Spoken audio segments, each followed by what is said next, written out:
Olá, pessoal! Então vamos aí seguir, né? Falando um pouco sobre a organização dos dados. E começando por organizando os dados em tabelas. Para a gente começar aí uma frase, né, profunda.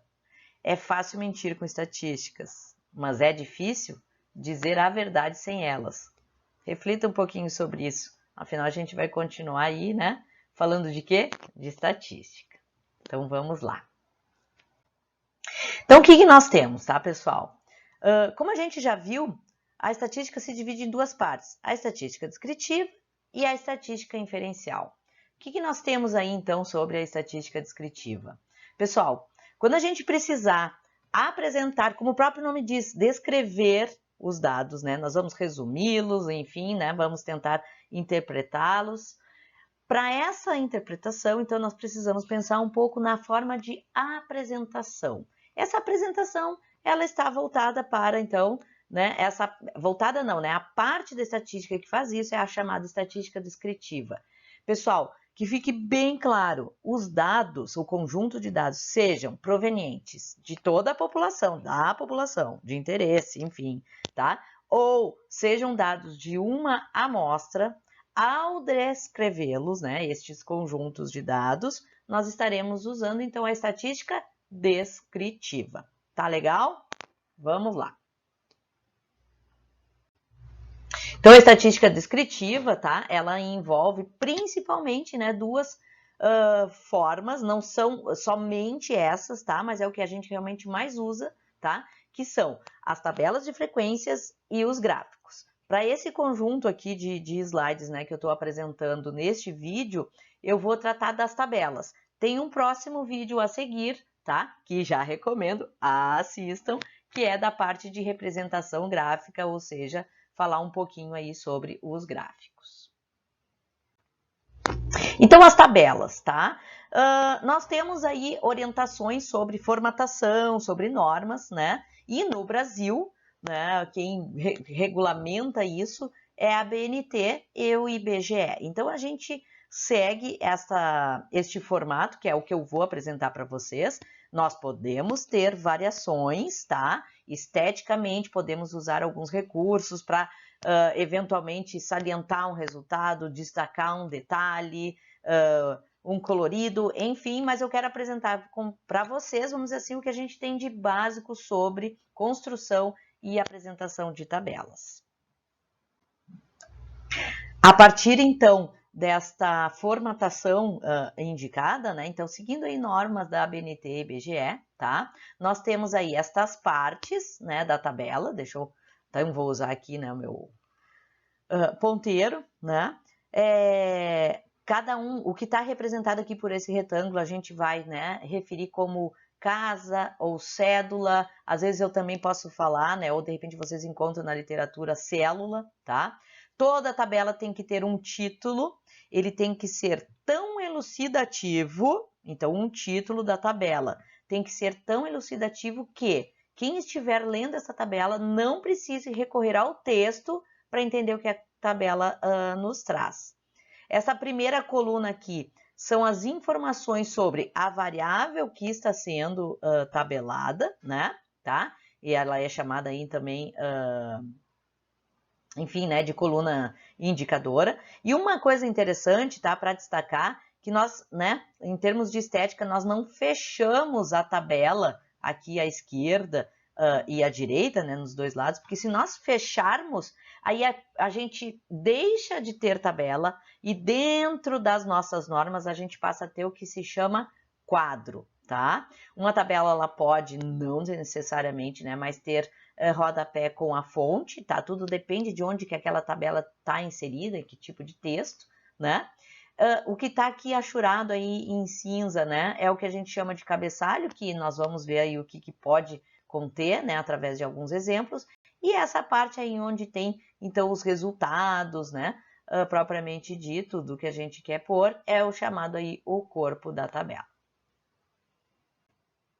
Então, aí tem, né? Detalhadamente cada um dos itens, né? Partes da tabela. Depois vocês recorram, né? Esses slides estão disponíveis no Moodle Inclusive, pessoal, a versão dos slides tem um pouco mais de detalhe, né? Então, caso vocês recorram a este recurso, porque aqui, como eu estou falando, tem alguns slides aí que estão lá e que não estão aqui, mas é só para detalhar, e aí quem for olhar direto lá vai ter, eventualmente, aí um pouco destes detalhes que eu estou trazendo aqui na fala. O que nós vimos, né, gente? Que as variáveis, elas têm principalmente aí dois tipos, né? Que são as quantitativas e as qualitativas, né? E aí, nós temos algumas indicações, tá, pessoal? Eu não quero aqui dizer para vocês que eu estou esgotando tudo, ou que tudo obrigatoriamente tem que ser feito desse jeito e tal. Nós temos algumas indicações. Então, quando as variáveis que estão sendo tabeladas, elas são do tipo quantitativas, as mais comuns, né, digamos assim, a maior indicação é que se construa tabela de frequência simples ou tabelas de grupamento por intervalo de classe. Já se as variáveis forem qualitativas, né, ou categóricas, nós podemos construir tabela de frequência simples ou tabelas cruzadas ou de contingência. Nós veremos ao longo aí desse vídeo exemplos de cada um destes tipos. Sempre lembrando, então, aqui são indicações, tá legal? Então, pegando aí um exemplo, esse exemplo é do livro do Barbeta, que vocês têm o PDF disponível no Moodle, tá? Os dados realmente eles são um pouco antigos, entretanto, eles não perdem aqui a sua função, né? Os dados são aqui da década de 80, tá? Para eu conseguir explicar, né?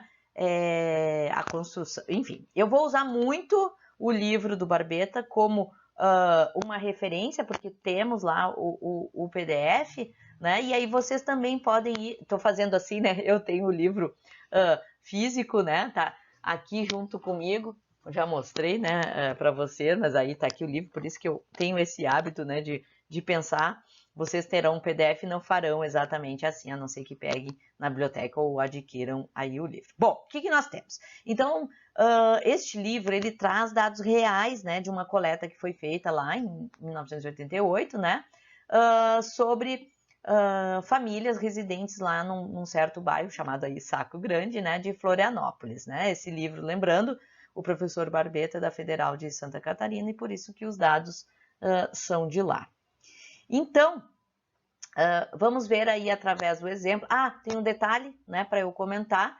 A planilha de dados, ou seja, né, do Excel, tá? Está disponível aí no Moodle e tem este formato aqui.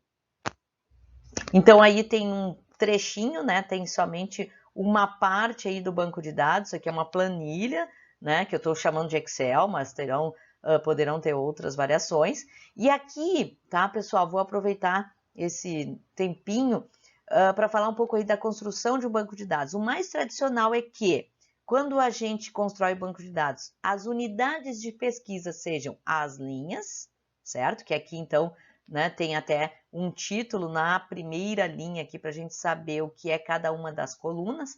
Então, as unidades de pesquisa, nesse caso, são as linhas e as colunas são as tais variáveis, tá? Então, aqui a primeira coluna, na verdade, é uma identificação das famílias né, das quais foram coletados os dados. Então, aqui número da família, né, 1, 2, 3, e aí vai, quando vocês abrirem, né, sugiro que abram, que mexam, tá? Tem vídeos indicando que estão disponíveis no Moodle como que se constrói tabelas a partir de uma planilha de dados que nem essa, tá? Então, aí vão ter 120 famílias, né? Vai acabar dando 121 linhas, porque a primeira linha é o rótulo, né, com o nome das variáveis. O local de moradia, o uso de programa de alimentação popular, sim ou não, codificado aqui como 0 e 1. Entretanto, essa é uma variável qualitativa. O número aqui é somente um código, é um rótulo, tá? O grau de instrução do chefe da família, o tamanho da família, que no caso é o número de moradores da residência, né? E a renda familiar em salários mínimos. Vejo que aqui tem, né, uma legenda com o significado dos rótulos. Então, por exemplo, para o local, né, o 1 significa lá o bairro de Monte Verde, ou local dentro do bairro, enfim, né? O 2, Parque da Figueira, e 3, o Encosta do Morro, tá? o 0 e 1 na variável uso de programa de alimentação popular. Aqui é o que a gente usa muito convencionalmente, que é 0 não usa e 1 para usa, ou seja, 0 é não, 1 é sim. Isso aqui é bem comum em termos de, de notação que a gente usa para sim e não, tá? Seguindo. Então, nós podemos pensar, tá? A construção, vamos começar pelos tipos de tabela. A tabela de frequência simples, que também pode ser chamada de análise univariada, que é quando a gente tabela, né? Faz uma tabela para uma única variável, por isso a análise univariada, né? E essa tabela de frequência simples, desculpem, né? Minha imagem está um pouquinho aí em cima, né? Mas ela é muito indicada para variável do tipo qualitativa ou variável do tipo quantitativa discreta, relembrando, quantitativa discreta é aquela que assume somente valores inteiros. 0, 1, 2, 3 e assim sucessivamente. Então, a gente tem aí, né? Eu vou mostrar para vocês duas tabelas para este exemplo, né? Esta tabela 1 é a distribuição de frequências do grau de instrução, né, completado pelo chefe da casa nessa amostra de 120 famílias. Então, tem aí uma tabela, já no seu formato que poderia ir direto para um texto, para o TCC de vocês, para um artigo científico, né, eventualmente para algum outro jornal, outra mídia, enfim, que a gente queira divulgar, tá? Então, seguindo aí as normas, como que a gente interpreta? Grau de instrução, nível de instrução, né? Neste caso, era não ter nenhum grau completo, ter o fundamental completo ou ter ensino médio completo, né? A frequência, então, 38 famílias, o chefe da casa não tinha grau completo de escolaridade, 38 famílias, o chefe da casa tinha o ensino fundamental e 48 famílias, o chefe da casa, 44 famílias, o chefe da casa tinha ensino médio completo. Aqui estão os percentuais, veja que tem a palavra percentagem, poderia ser porcentagem, o símbolo de percentual. E esta conta, né? Então, para se chegar aqui no 31,7, isto nada mais é do que a frequência relativa. Bom, é um percentual que é uma frequência relativa em relação a quê? Então, este 31,7, ele vem de dividir 38 por 120 e multiplicar isso por 100. Pessoal, para fazer, né, este tipo de conta, uma sugestão, por exemplo, é usar a regra de 3, né? Se 120 é 100%, 38 é X, tá? E aí, resolvendo essa conta, pode-se chegar aí no 31,7, tá? Nos slides que eu falei para vocês de apresentação de tabelas, também tem uma indicação aí através, né, de um efeito visual aí do slide mostrando este cálculo. Vamos ver mais um exemplo. Então, eu trago para vocês aí também uma tabela de frequência simples, né? Mostrando como é a distribuição do tamanho, né? Vamos dizer assim, da residência, ou seja, o número de moradores. Então, aí a primeira coluna, como vocês podem ver, que nem a outra tabela, né? Nós temos aí a distribuição da variável.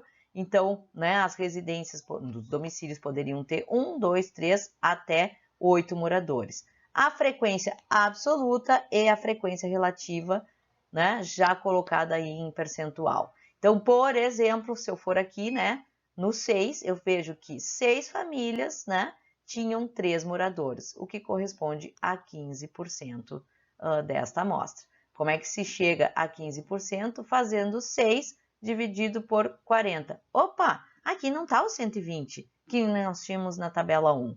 O que acontece? Vamos olhar o título. Será que a gente consegue entender por que aconteceu isso? Então, distribuição de frequências, número de pessoas residentes no município, numa amostra de 40 residências do conjunto residencial Monte Verde. Opa, então aqui é uma parte, né, de toda a amostra, cuja, né, a amostra toda era do bairro Saco Grande, tá? E aí, então, aqui é do conjunto residencial Monte Verde, que tinha uma amostra de 40 famílias. Fiquem sempre atentos, aqui então é o tamanho, né, realmente da amostra, e aqui a distribuição das 40 famílias.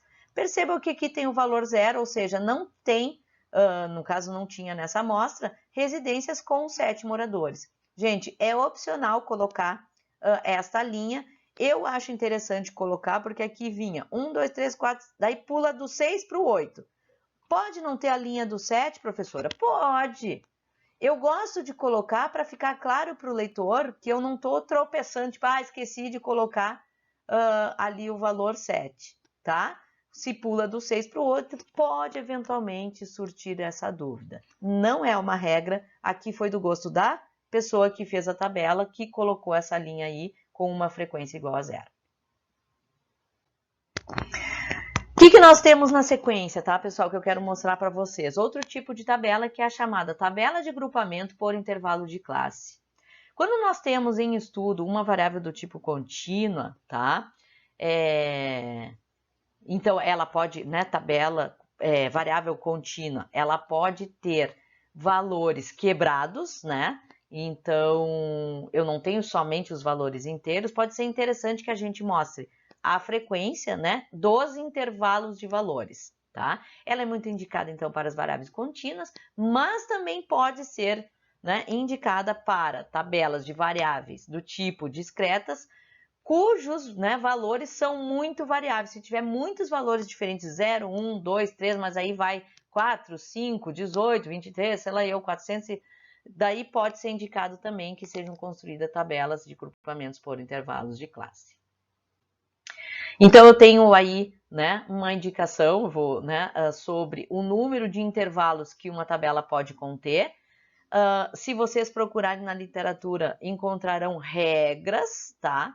Para essa construção no sentido de definir quantos intervalos a tabela vai ter, mas há uma indicação também de literatura que normalmente fica entre 6 e 8, tudo dependendo do grau de detalhamento que o investigador deseja colocar, tá? Então, assim, gente, é utilizar muitas vezes o bom senso do que exatamente regras para, digamos assim, algumas construções, análises de dados.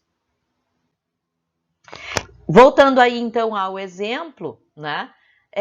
Neste exemplo do livro do Barbeta, nós temos uma variável do tipo contínua, que é a renda familiar, medida em salários mínimos, né? Ou seja, então, né, os indivíduos lá podiam ter uma renda de 10,3, 8,2, 1,1, 0,6, não sei, né, salários mínimos, enfim, tá? Então, a ideia é, veja, a primeira coluna aqui mostra, né, os valores assumidos por esta variável, e aqui eu estou adotando, pessoal, uma notação matemática. Aí aqui a notação de intervalo.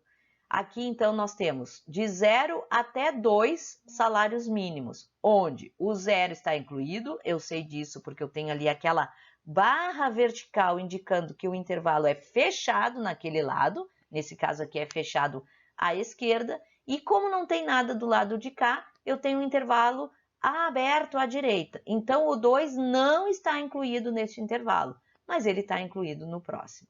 Vejam que, então, o próximo é de 2 até 4, onde o 4 não está incluído, e assim sucessivamente. Tá legal?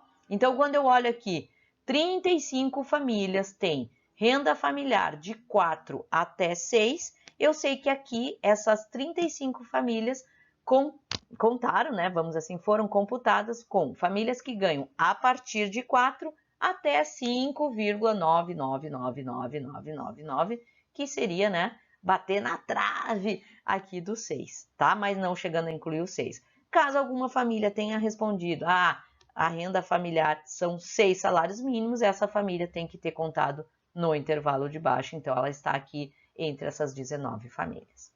A maneira de construir aqui, então, a frequência relativa percentual é como eu já falei no outro slide, né? Então, por exemplo, este 29,4% é feito 35 sobre, 119 famílias, e não a 120 que está no título.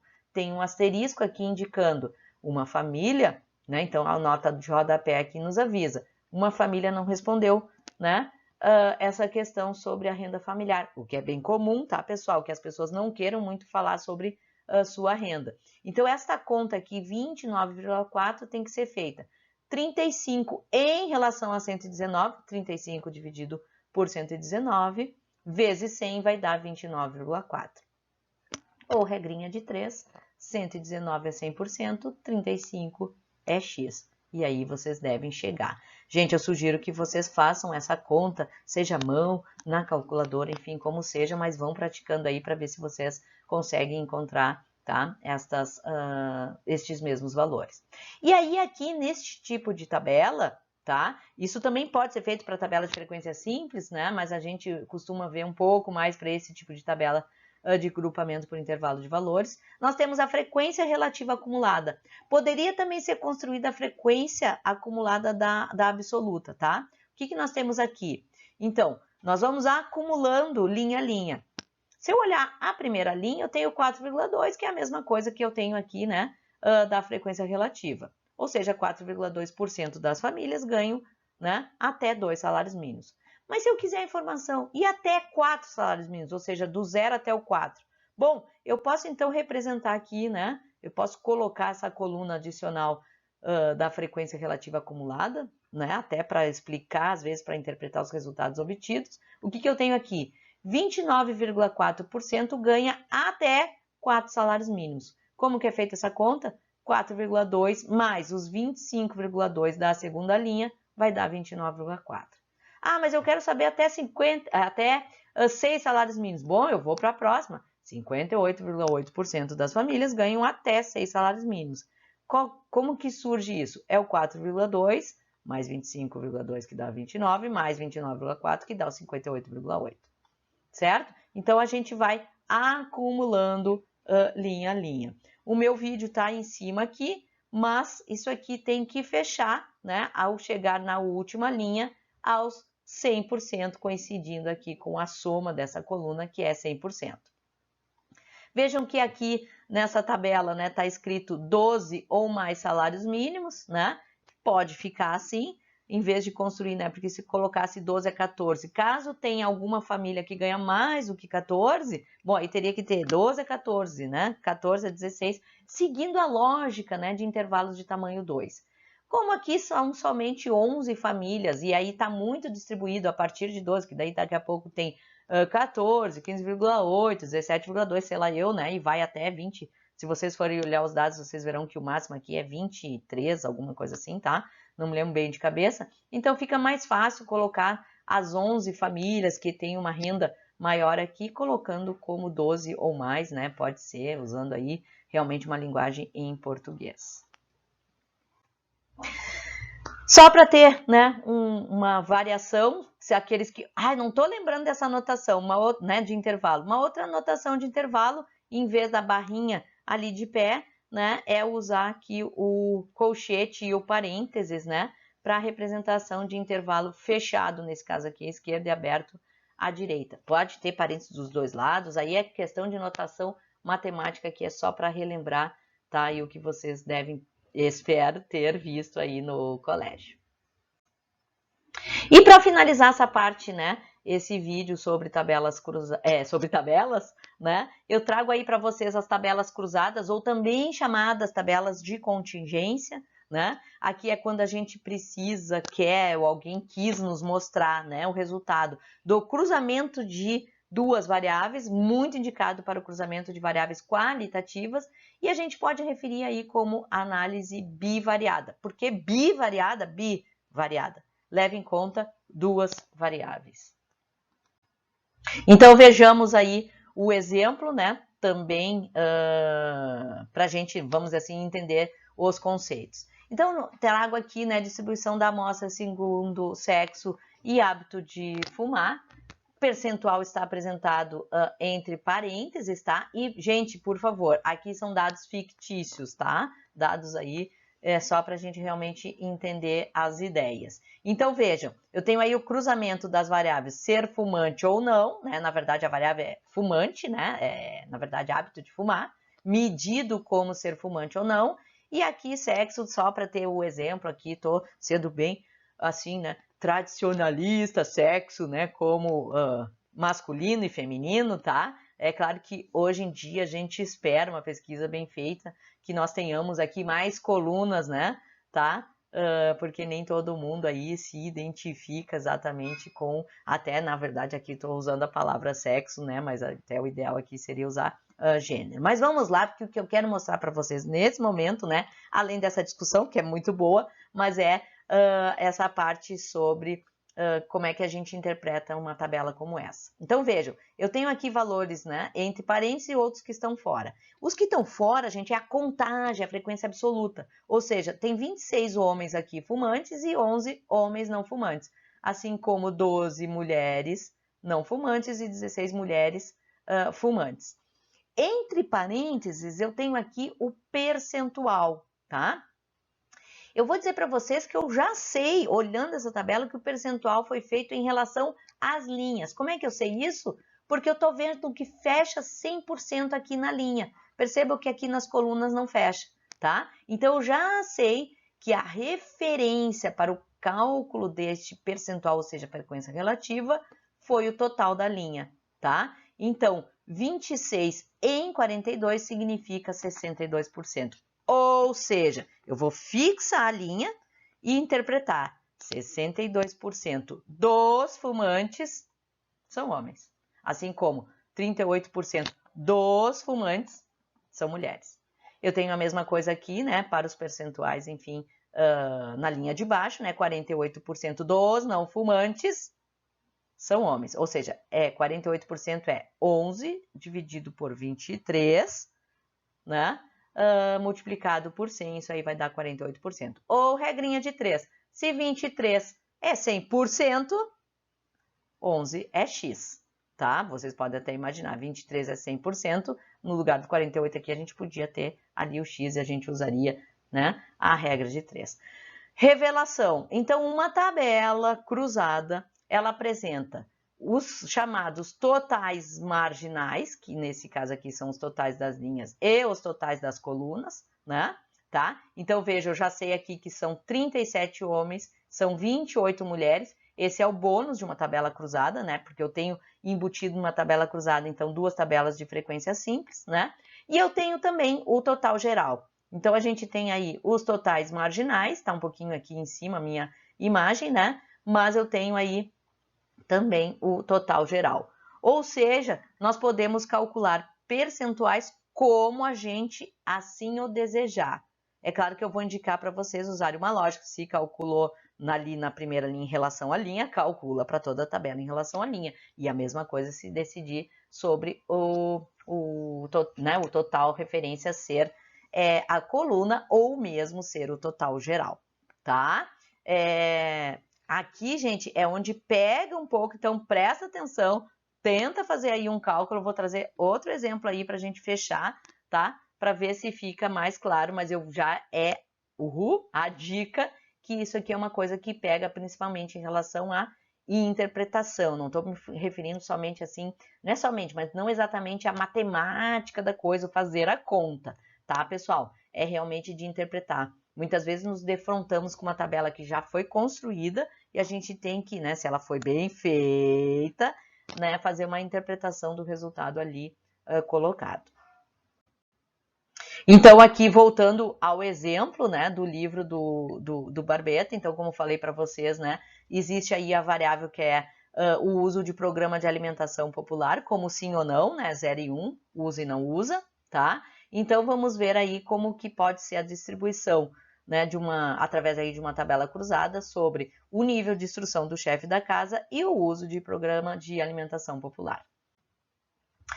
Pegando, então, todos os dados, a tabela ficaria desse jeito aqui, ou seja, 31 famílias, né, cujo chefe da casa não tem grau de instrução completo, né, usam um programa de alimentação popular. E aí eu tenho o resto aí da distribuição, então, por exemplo, 19 famílias, né, cujo chefe da casa tem ensino médio, não usa o programa de alimentação popular, enquanto 25 famílias que têm um programa, que tem ensino, que o chefe da casa tem ensino médio completo, usa o programa de alimentação popular. Vejam que aqui, então, eu estou trazendo para vocês as frequências absolutas. 78, né, que inclusive é o bônus, 78 famílias usam o programa de alimentação popular, enquanto 42 não usam o programa de alimentação popular, tá? Bom, o que falta aqui, então, tá, gente? Colocar a frequência relativa. Vejam que uma tabela como essa, ela não está errada, tá? E eu vou dizer uma expressão que é minha, mas no meu ponto de vista ela está incompleta, tá? Mostrar só a frequência absoluta para eu tirar algumas conclusões. Eu tenho que fazer alguma conta, porque assim, a relativização aí dos valores, elas vão, né, digamos assim, ela vai ser muito útil. Então vejamos essa mesma tabela agora com os percentuais. E aí mostro para vocês, né? Então como que é o uso aí do programa de, né, ou não, na verdade, de programa de alimentação popular em relação ao grau de instrução do chefe da família. Percebam que quando o grau de instrução, olhando, né, para o grau de instrução não completo, né? Ai, agora falhou, né? Quando o chefe da casa não tem grau de instrução completo, veja o que acontece. 81% das famílias utilizam o programa de alimentação popular. Veja que o percentual aqui está fechando nas colunas. Eu tenho 100% aqui fechando nas colunas. Já quando o grau de instrução é completo e é fundamental, já cai para 57,9% das famílias, que daí já não é muito diferente, né, em relação ao grau de instrução médio, né, completo, que 56,8%, né, das famílias cujo chefe tem o grau de instrução médio completo, utiliza o programa de alimentação popular. Gente, o que isso me faz ver, tá? E olha só, eu estou usando dados dos anos 80, mas aqui não importa, né? Eu estou vendo que ter um grau de escolarização completo parece que já causa um impacto e favorece, né, com que as famílias não utilizem, né, o programa de alimentação popular. Isso já propicia, né, que eles, enfim, que essas famílias tenham talvez aí uma qualidade de vida um pouco melhor, tá? Então vejam realmente aí a importância, né, desse uso do percentual da frequência relativa. Gente, tá? Para complementar, sugestão, capítulos 4 e 5, o próximo vídeo agora eu vou falar de gráficos, e por hoje era isso, ficou aí um vídeo um pouco grande, né, de 32 minutos, mas espero que consigam ter feito bom proveito. Aqueles que estão me assistindo na velocidade 2 usaram 15 minutos nessa apresentação, vamos ver se alguém chegou aí nesse final. Tchau, gente, até a próxima.